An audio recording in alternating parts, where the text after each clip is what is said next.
how to use a microscope.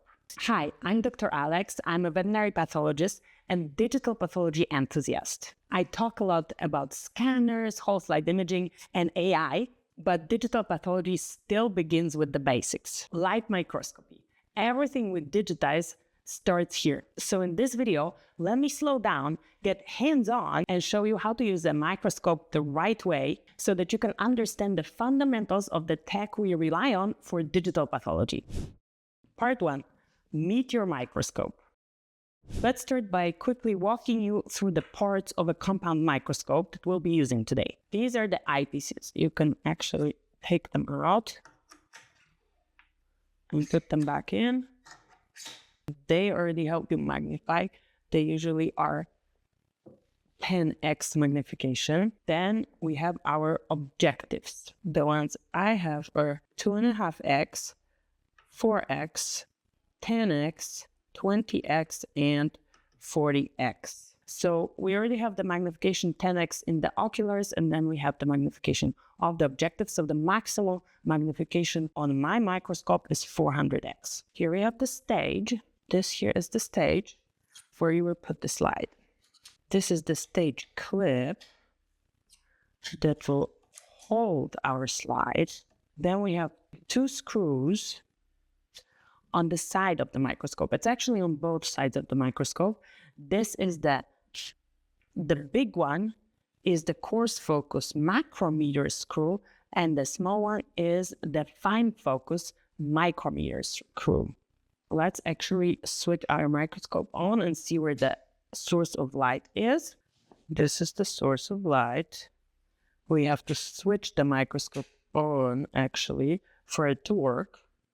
And this thing here between the light source and the stage is the condenser or diaphragm. It helps us regulate how much light gets to our objective. Here not too much, and here a lot. And on the side of the stage you have 2 screws to move our slide holder and move the slide for us under the microscope. Part 2.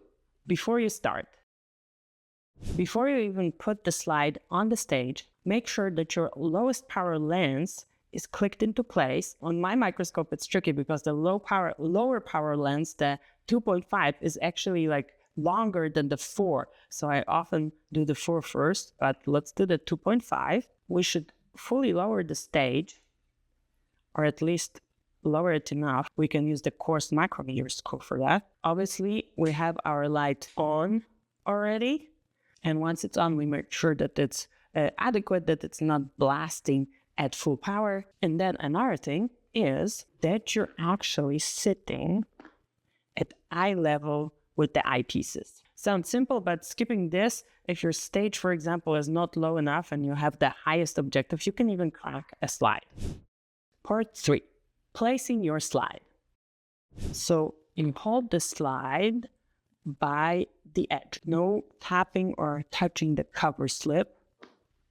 Here, you hold it by the edge, and then you place it gently on the stage and let the flip hold it. You are trying to place your specimen, and I purposely picked a very, very small one. I don't know if you will even see the dot there.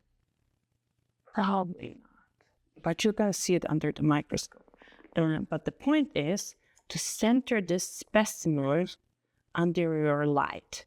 And I'm lucky here because my cover slip is round, so I basically center my cover slip under the light. And then looking from the side, you can raise your stage now, just not too high, never all the way up. The only time you do it all the way up where the objective touches the slide is at very high magnification objectives where you use oil immersion. I don't have this objective on my microscope, so we're not going to be doing that. Part 4, focusing the right way. So you start to look through the lower power lens and you use the big screw, the coarse micrometer screw. I'm going to connect my camera to show you what exactly is happening under my microscope as I focus. I'm using the Path 4K camera, and there's going to be a video if you want to learn more about it in the cards.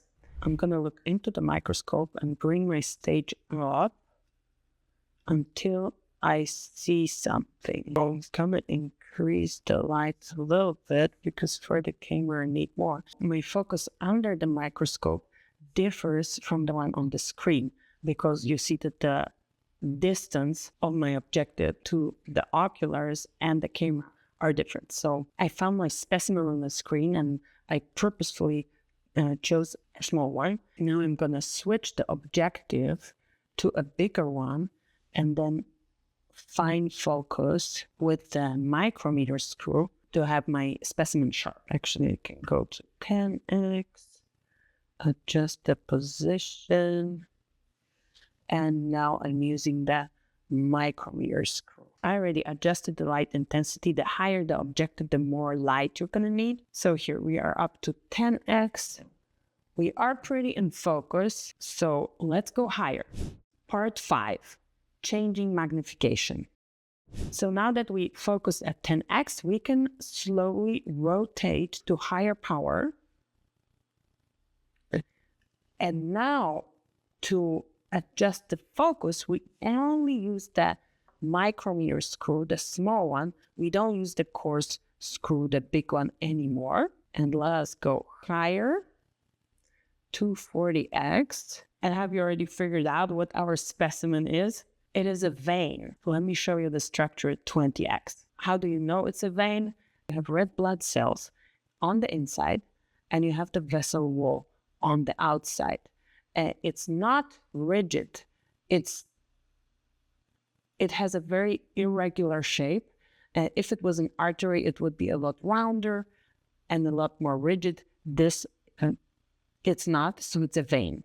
At 40x, you can see the cells lining the vein from the inside. These are called the endothelial cells, and you can see the red blood cells inside the connective tissue on the outside of this vessel. Part 6, when things go wrong. But what if you cannot see anything? Don't panic. Maybe your slide is upside down. Let's check how that looks. Super blurry, right? And not really possible to focus well. Obviously, we turn it around. Maybe there's not enough light and your light is not properly adjusted. So my camera is automatically adjusting, but you can see that when I go down, it goes dark. Then it automatically adjusts because the camera is pretty good, but that may be the case. Another thing that you might want to check, are you at the right objective lens? If you have very small specimen, you might not be able to see them on your smallest lens. And another thing that can happen, did you accidentally bump the stage and it went out of focus? So most of these problems are easy fix once you know how to use the microscope. Part 7, after you're done. Once you're done viewing, you go back to your lowest magnification and they go around. So basically from the highest, you just turn one to the right and you get to the lowest. Then you can lower the stage. You remove the slide. You can clean it if it's reusable. If you just have a one-time fresh specimen, obviously you're not going to do it. I usually clean them before putting on the stage because they can get dirty in the process. You turn the light off, and if you're done for the day, you can put the dust cover on. Mine is not going to fit so well because I have the camera. Now you know how to use the microscope like a pro, not just turn the knobs and hope for the best, but actually how to systematically use it the right way.